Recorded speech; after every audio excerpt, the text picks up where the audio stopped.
ಎಲ್ಲವನ್ನೂ ಹೇಳ್ತೀವಿ ನಾವು. ನಮ್ಮ ಮನೆಯಲ್ಲಿ ಹಣ ಜಾಸ್ತಿ ಆಗಬೇಕು, ಸಂಪತ್ತು ಜಾಸ್ತಿ ಆಗ್ಬೇಕು, ವಾಹನಗಳ ಅಭಿವೃದ್ಧಿ ಆಗ್ಬೇಕು, ಮಕ್ಕಳಿಗೆ ವಿದ್ಯಾಬುದ್ಧಿ ಕೊಡಬೇಕು, ನಮಗ್ ಸಂಸ್ಕಾರ ಕೊಡಬೇಕು, ಮಕ್ಕಳಿಗೆ ಸಂಸ್ಕೃತಿ ತಲುಪಬೇಕು, ಎಲ್ಲವನ್ನು ಉತ್ತುತ ಸಂಕಲ್ಪ ಮಾಡ್ತೀವಿ ನಾವು.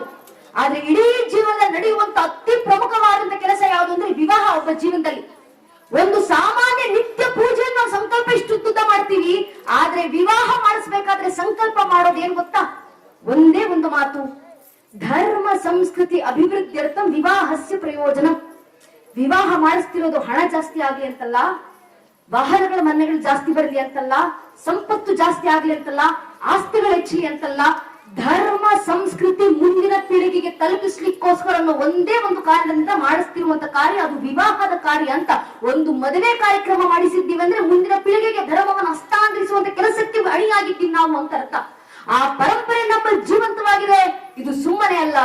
ಕಾರಣ ಒಂದು ಕಾಲದಲ್ಲಿ ನಮ್ಮ ಇದೇ ಪರಂಪರೆ ನಾಶ ಮಾಡಬೇಕು, ನಮ್ಮ ಇದೇ ಮಠ ಮಂದಿರಗಳನ್ನ ಮಣ್ಣಲ್ಲಿ ಮಣ್ಣಾಗಿಸಬೇಕು, ನಮ್ಮ ಸನಾತನ ಸಂತ ಸಂಸ್ಕೃತಿಯನ್ನ ನಾಶ ಮಾಡ್ಬೇಕಂತ ನಮ್ಮ ಮೇಲಾದ ದಾಳಿ ಒಂದು ಎರಡಲ್ಲ, 1000ಕ್ಕೂ ಹೆಚ್ಚು ವರ್ಷ ನಿರಂತರ ನಮ್ಮ ಮೇಲೆ ದಾಳಿಯಾಗಿದೆ. ಇಷ್ಟು ವರ್ಷ ದಾಳಿ ಏನು ಮಹಾ ಅಂತ ನಾವು ಅಂದುಕೊಂಡ್ರೆ, ಯಾವತ್ತಾದ್ರೂ ಇತಿಹಾಸದ ಪುಟಗಳನ್ನು ತಿರುವು ಹಾಕಿ ನೋಡಿದಾಗ ನಮ್ಗೆ ಗೊತ್ತಾಗುತ್ತೆ, ಇದೇ ಜಗತ್ನಲ್ಲಿ ಪ್ರಾಚೀನ ಅಂತ ಕರೆಸ್ಕೊಂಡಂತ 35 ಜನಾಂಗಗಳಿದ್ವಲ್ಲ, ಎಲ್ಲೋದ್ವು ಆ ಪ್ರಾಚೀನ ಜನಾಂಗಗಳು? ಎಲ್ಲೋಯ್ತು ಜಗತ್ತಿನ ಮುಂದೆ ಪಿರಮಿಡ್ಗಳನ್ನ ಕಟ್ಟಿ ಮೆರೆದಂತ ಈಜಿಪ್ಷಿಯನ್ ಜನಾಂಗ? ಎಲ್ಲೋಯ್ತು ಜಗತ್ತನ್ನ ಆಳಲಿಕ್ಕೆ ಬಂದಂತ ಗ್ರೀಕ್ ಜನಾಂಗ? ಎಲ್ಲೋಯ್ತು ಜಗತ್ತಿಗೆ ಭಾಷಾ ಶಾಸ್ತ್ರ ಪರಿಚಯಿಸಿಕೊಟ್ಟಂತ ಪರ್ಷಿಯನ್ ಜನಾಂಗ? ಎಲ್ಲೋಯ್ತು ಜಗತ್ತಿನ ಮುಂದೆ ಬಿಚ್ಚುಗತ್ತಿ ಹಿಡಿದು ನಿಂತಂತ ರೋಮನರ ಜನಾಂಗ? ಜಗತ್ನಲ್ಲಿ ಪ್ರಾಚೀನ ಅಂತ ಕರೆಸ್ಕೊಂಡಂತ 35ಕ್ಕೂ ಹೆಚ್ಚು ಜನಾಂಗಗಳು ಅಲ್ಪಾಯುಗಳಾಗಿ ಕಾಲಧರ್ಮ ಸೇರಿದ್ದಾವೆ. ನಮ್ ಕಣ್ಣು ಮುಂದೆ ಕಣ್ಣು ತೆರೆದಂತ 100 ಮತಪಂಥಗಳು ಕಣ್ಮರಿಯಾಗಿ ಹೋಗಿದ್ದಾವೆ. ಯಾಕೆ? ಒಂದೇ ಒಂದು ಕಾರಣ, ತಮ್ಮ ಮೇಲಾದಂತ 10, 20, 30, 40, 50 ವರ್ಷಗಳ ಕಾಲದ ಒಂದೇ ಒಂದು ಪರಕೀಯ ಜನಾಂಗದ ದಾಳಿಯನ್ನು ತಡೆಯುವಷ್ಟು ಸಾಮರ್ಥ್ಯ ಇಲ್ಲದೆ ಆ ಪ್ರಾಚೀನ ಅಂತ ಕರೆಸ್ಕೊಂಡಂತ ಜನಾಂಗಗಳೆಲ್ಲ ಮಣ್ಣಲ್ಲಿ ಮಣ್ಣಾಗಿ ಇತಿಹಾಸ ಪುಟಗಳಿಂದ ಅಳಿಸಿ ಹೋದವು. ಆದ್ರೆ ನಮ್ ಸನಾತನ ಹಿಂದೂ ಧರ್ಮದ ಮೇಲೆ 10, 20, 40, 50 ವರ್ಷ ಅಲ್ಲ, ಚರಿತ್ರೆ ಸಾಕ್ಷಿಯಾಗಿ ನಿಂತಿದೆ. 1372ಕ್ಕೂ ಹೆಚ್ಚು ವರ್ಷ ನಿರಂತರ ನಮ್ಮ ಮೇಲೆ ದಾಳಿ. ಇಷ್ಟು ವರ್ಷ ನಮ್ಮ ಮೇಲೆ ದಾಳಿ ಮಾಡಿದವರು 1-2 ಪರಕೀಯ ಜನಾಂಗದವರ, 1-2 ಪರಕೀಯ ದೇಶದವರ? ಸ್ವಾಮಿ, 1000ಕ್ಕೂ ಹೆಚ್ಚು ವರ್ಷ ಮೊಘಲರು ಬಂದ್ರು, ಅರಬ್ಬರು ಬಂದ್ರು, ಅಫ್ಘನರು ಬಂದ್ರು, ಪೋರ್ಚುಗೀಸರು ಬಂದ್ರು, ಡಚ್ಚರು ಬಂದ್ರು, ಫ್ರೆಂಚರು ಬಂದ್ರು, ಇಂಗ್ಲಿಷರು ಬಂದ್ರು, ಶಕರು ಬಂದ್ರು, ಹೂಣರು ಬಂದ್ರು. ಇವರೆಲ್ಲರೂ ಬಂದು ನಮ್ಮ ಮೇಲೆ ದಾಳಿ ಮಾಡಿದ ನಂತರವೂ ಇವತ್ತಿಗೂ ಸನಾತನ ಹಿಂದೂ ಧರ್ಮ ಸನಾತನ ಹಿಂದೂ ಧರ್ಮವಾಗಿ ಜೀವಂತವಾಗಿದೆ. ಜಗತ್ತ 100 ಕೋಟಿ ಹಿಂದೂಗಳು ಮನೆಗಳಲ್ಲಿ ಧರ್ಮಾಚರಣೆ ಮಾಡ್ತೀವಿ. ಹಳ್ಳಿಗಳಲ್ಲೂ ಶತಮಾನಗಳ ನಂತರವೂ ಕೂಡ ಪುರಾಣ ಪ್ರಚಲಿತ ಕಾರ್ಯಕ್ರಮ ಮುಂದುವರಿಸಿಕೊಂಡು ಬಂದಿದ್ದೀವಿ. ಯಾರ ಕಾರಣದಿಂದ? ನಮ್ಮ ಪೂರ್ವಿಕರು ಪಟ್ಟಂತ ಶ್ರಮ ಬಹಳ ಹಿಂದೆ ಬೇಕಾಗಿಲ್ಲ. ಕಲ್ಯಾಣ ಕ್ರಾಂತಿ ಸಂದರ್ಭಕ್ಕೆ ಇಡೀ ಕಲ್ಯಾಣಕ್ಕೆ ಬೆಂಕಿ ಬೀಳೋಕ್ಕೂ ಮುಂಚೆ ಅಲ್ಲಮ್ಮ ಪ್ರಭುಗಳು ಕಲ್ಯಾಣದಲ್ಲಿ ನಿಂತು ಭವಿಷ್ಯವಾಣಿ ನುಡಿದಿದ್ರು. ಅಲ್ಲಮ್ಮ ಪ್ರಭುದೇವರು ಭವಿಷ್ಯವಾಣಿ ನುಡಿತಾರೆ, ಕೆಟ್ಟು ಹಾಳಾಗುವುದು ಕಲ್ಯಾಣ, ತೋರ್ಪಡಿಕೆ ದೊಂಬರಾಟ ಅತಿಯಾಗುವುದು, ಹೇಳುವವರು ನಿಜವಾದ ಗುರುವಾಗಲೆಂದು ಹೇಳರು, ಕೇಳುವವರು ಗುರುವಾಗಲೆಂದು ಕೇಳರು, ಆಚಾರ ವಿಚಾರ ಪ್ರಚಾರ ಇವೆಲ್ಲವೂ ನಿಜವಾಗದೆ ಬರೀ ನಟನೆಯಾಗಿ ಸಮರ್ಥಿಯಾಗದೆ ವಿಪರೀತವಾಗಿ ಶಿವಸಂತಾನವಾಗದೆ ಶನಿಪೀಳಿಗೆಯಾಗಿ ತೊಡೆ ತುಂಬುತ್ತದೆ. ಯದಿ ಹತ್ತಿ ಕೊರಳ ಬಿತ್ತಿ ಶಿವಾಚಾರದ ಪ್ರೇಮ ಮೇರೆ ಮೀರಿ ಬಿಜ್ಜಳನ ಪ್ರಾಣಕ್ಕೆರವಾಗುತ್ತದೆ. ಅನ್ಯತಾ ಆಚರಿಸುವವರು ಭ್ರಷ್ಟರಾಗುವರು, ವಿಚಾರ ವಿಮರ್ಶೆಗಳು ಗಡಿಪಾರಾಗುವವು, ಅವಿಚಾರ ಕರ್ಮಟತಿಗೆ ಗೋಪುರ ಕಟ್ಟುವರು, ಮೇಲು ಕೆಳಂಪದೋತಿ ಹೆಚ್ಚಾಗಿ ಮೇಲ್ನವರು ಕೆಳಗಿನವರನ್ನ ತಮ್ಮ ಕಾಲ್ ತುಳಿತಕ್ಕೆ ತೊಟ್ಟು ಮಾಡಿಕೊಂಡು ಅಧಿಕಾರಕ್ಕೆ ಗದ್ದುಗೆ ಮಾಡಿಕೊಂಡು ಐಶ್ವರ್ಯಕ್ಕೆ ಕಮ್ಮಟ ಮಾಡಿಕೊಂಡು ಕಾಮಭೋಗಕ್ಕೆ ಅಂತಃಪುರ ಮಾಡಿಕೊಂಡು ಗುರುಗಳೇ ಎಂಜಿಲೆ ವೇದ ಬಿಂದುವೆಂದು ರಾಜನ ತಲೆಯೇ ವಜ್ರವೈಡೂರ್ಯವೆಂದು ಜನರ ಬುದ್ಧಿ ಬರಿಯ ಮಣ್ಣೆಂದು ಸರ್ವನಾಶವಾಗುವುದು ಗುಹೇಶ್ವರ ಅಂತ ಅಲ್ಲಮ್ಮ ಪ್ರಭುದೇವರು ಭವಿಷ್ಯವಾಣಿ ನುಡಿದು ಕಲ್ಯಾಣ ಬಿಟ್ಟು ಹೊರಡುವ ಸಂದರ್ಭ ಅಲ್ಲಮ್ಮ ಪ್ರಭುದೇವರ ಭವಿಷ್ಯವಾಣಿ ಸತ್ಯವಾಯಿತು.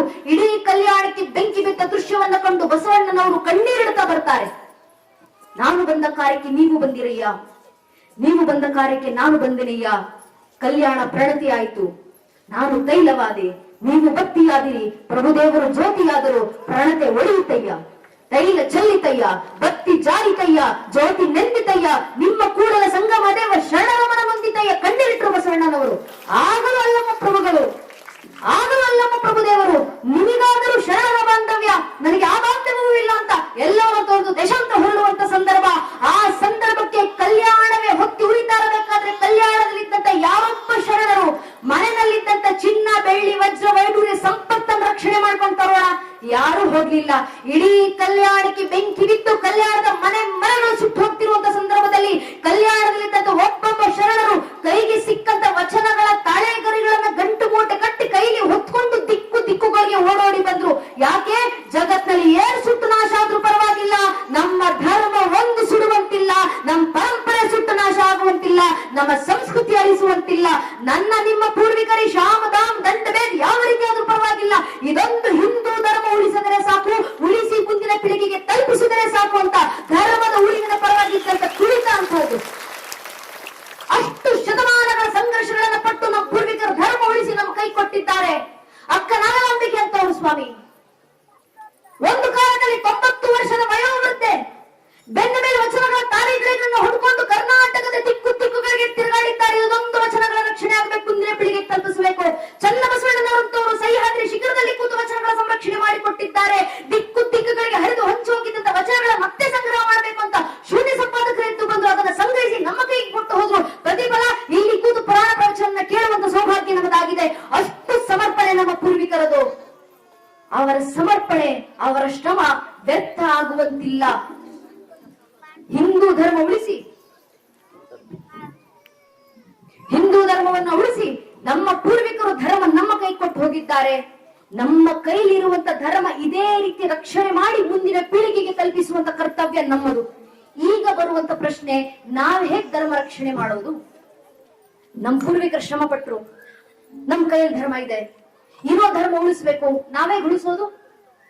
ಪ್ರಶ್ನೆಗೆ ಉತ್ತರವನ್ನ ಯುಗ ಯುಗಗಳ ಹಿಂದೆ ಕುರುಕ್ಷೇತ್ರದ ರಣರಂಗದಲ್ಲಿತ್ತು ಅರ್ಜುನನ ಮೂಲಕ ಶ್ರೀಕೃಷ್ಣ ಪರಮಾತ್ಮ ಭಗವದ್ಗೀತೆ 4ನೇ ಅಧ್ಯಾಯದ 7ನೇ ಶ್ಲೋಕದಲ್ಲಿ ಇಡೀ ಹಿಂದೂ ಸಮಾಜಕ್ಕೆ ಮಾರ್ಗದರ್ಶನ ಕೊಡ್ತಾರೆ.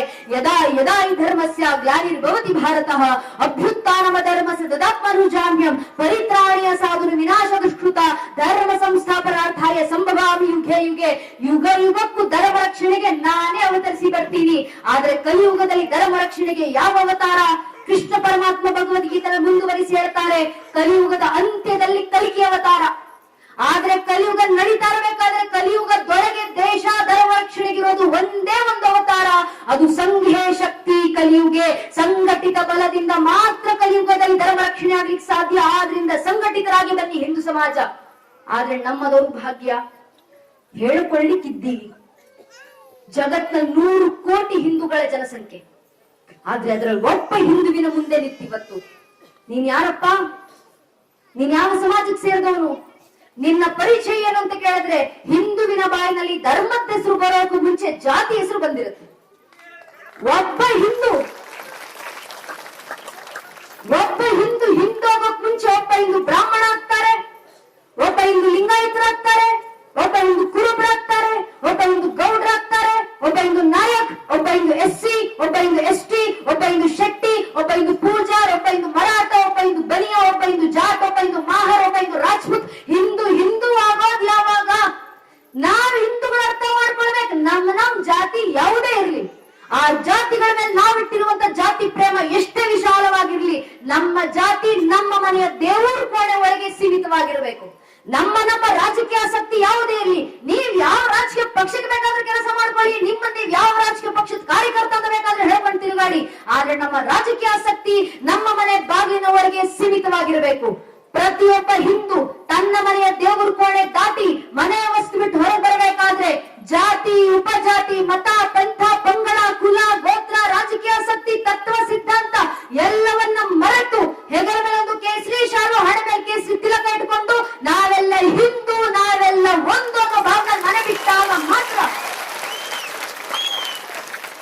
ನಮ್ಮ ಸನಾತನ ಹಿಂದೂ ಧರ್ಮ ರಕ್ಷಣೆ ನಮ್ಮಲ್ಲಿ ಬರಬೇಕಾಗಿರುವಂತ ಸಂಘಟಿತ ಬಲ. ಇದು ಯಾವತ್ತಿ ಸಂಘಟಿತ ಬಲ ನಮ್ಮಲ್ಲಿ ಬರೋದು? 117 ವರ್ಷಗಳ ಕಾಲ ಒಂದು ಧರ್ಮದ ಕಾರ್ಯಕ್ರಮ ಊರಲ್ಲಿ ಆಯೋಜನೆ ಮಾಡ್ತಿದ್ರೆ ಯಾರ ಕಾರಣ? ನಾವೆಲ್ಲ ಹಿಂದೂಗಳು ಸೇರಿ ನನ್ನ ಮನಸ್ತಾಪ ಅವನ ಜೊತೆ ಇದೆಯಪ್ಪ, ನನ್ನ ಮನಸ್ತಾಪ ಇವನ್ ಜೊತೆ ಇದೆ, ನಾವು ಕಾರ್ಯಕ್ರಮಕ್ಕೆ ಸೇರೋದಿಲ್ಲ ಅಂತ ಹೇಳಿದ್ರೆ 100 ವರ್ಷ ಹೇಗೆ ಸಾಗಿ ಬರ್ತಿತ್ತು ಕಾರ್ಯಕ್ರಮ? ನಮ್ಮ ಮಧ್ಯದಲ್ಲಿ ಸಾವಿರಾರು ಒಡತಾಡಗಳು ಇರ್ಬೋದು, ಆದ್ರೆ ಧರ್ಮ ಕೆಲಸ ಅಂತ ಬಂದಾಗ ನಾವೆಲ್ಲ ಹಿಂದೂ ಊರಿನವರು ಸೇರಿ ಊರಿನ ಕಾರ್ಯಕ್ರಮ ಮಾಡ್ಬೇಕಂತ ಸಂಘಟಿತವಾದ್ರಿಂದಲ್ಲ, 1 ಶತಮಾನಗಳ ಕಾಲ ಕಾರ್ಯಕ್ರಮವನ್ನು ನಡೆಸ್ಕೊಂಡು ಬರ್ಲಿಕ್ಕಾಗಿದ್ರು. ಸನಾತನ ಹಿಂದೂ ಧರ್ಮ ಉಳಿಬೇಕಂದ್ರೆ ಆ ಸಂಘಟಿತ ಬಲ ಬರಬೇಕು. ಆ ಸಂಘಟಿತ ಬಲ ಎಲ್ಲಿಗೆ ಶುರುವಾಗಬೇಕು? ಮನೆಗಳಿಂದ ಧರ್ಮ ಜಾಗೃತಿ ಶುರುವಾಗಬೇಕು. ಮನೆಗಳಲ್ಲಿ ಧರ್ಮ ಜಾಗೃತಿ ಅಂದ್ರೇನು? ಮನೆಯಲ್ಲಿ ಹುಟ್ಟಿ ಬರುವಂತ ಒಂದೊಂದು ಹಿಂದೂ ಮಗು ಪ್ರಭು ಶ್ರೀರಾಮಚಂದ್ರಂತೆ ಹುಟ್ಟಿ ಬರಬೇಕು. ಮನೆಯಲ್ಲಿ ಬೆಳೆಯುವಂತ ಒಬ್ಬೊಬ್ಬ ಹೆಣ್ಣು ಮಗಳು ತಾಯಿ ಸೀತಾ ಮಾತೆ ಆದರ್ಶದಲ್ಲಿ ಬೆಳೆದು ಬರಬೇಕು. ಆಗ ಮನೆಗಳ ಯೋಧಿ ಆಗ್ತಾವೆ. ಆದ್ರೆ